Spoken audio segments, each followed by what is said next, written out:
Alright, so the first step you're going to want to do is preheat the oven.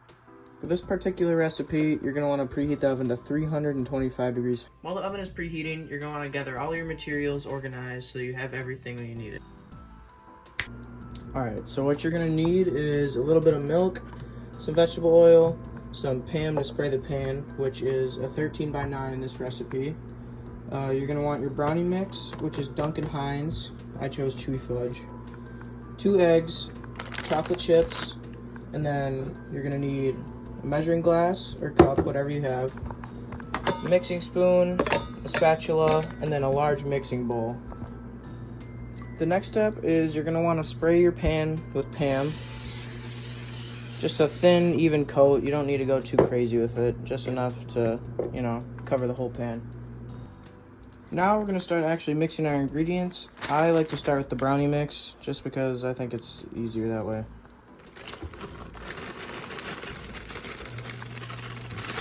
Next, you're going to want to crack your 2 eggs and put them on top of the brownie mix. Make sure you get no shells in there.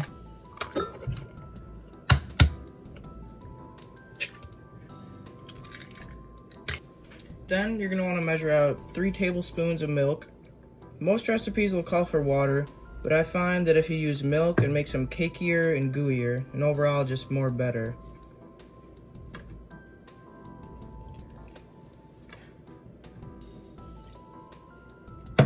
The last ingredient you're going to want to add to the batter is going to be 2/3 cup of vegetable oil. Do not use olive oil or any other kind of oil, only vegetable oil will work for this kind of recipe. The last thing you're going to need to do for the batter is just mix it up, obviously. You're going to want to scrape all the sides to get all the powder, scrape the bottom. Basically, you're just going to make sure that everything is completely mixed up. It should look something like this when you're done. Not too runny, not too thick, just overall good consistency. Now you're going to want to pour all your batter into your 13x9 pan. Try not to make a mess so your mom doesn't get mad. You can use a spoon to help guide it out. Make sure that you get every last bit in there. Helpful tool to get all of it off the sides and the bottom. It's going to be a spatula. Sometimes you can't get it all with the spoon. The last thing you're going to do before you put it in the oven is evenly distribute your chocolate chips on top of your batter in your pan. Something you can do to kind of help even it out is take your mixing spoon and we'll just spread them out.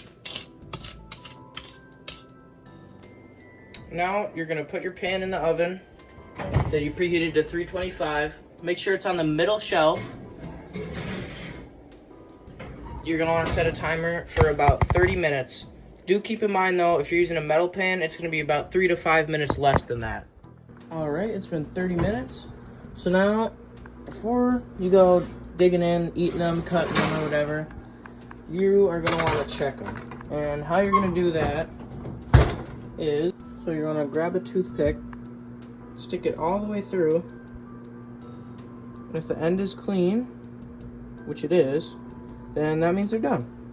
Make sure you turn the oven off when you're done with everything. So before you go cutting into them right away or eating them or whatever, you're going to let them set for like 10 to 15 minutes so they can cool off. If you try to eat them right away, they're just going to fall apart if they're still warm, so you just got to let them cool. It's been about 15 minutes, so now we can cut the brownies. So first, another trick you can do is spray your knife with a little bit of Pam, so when you're cutting it, the brownies don't stick to it. It just makes your life a lot easier. And boom, now they're ready to eat.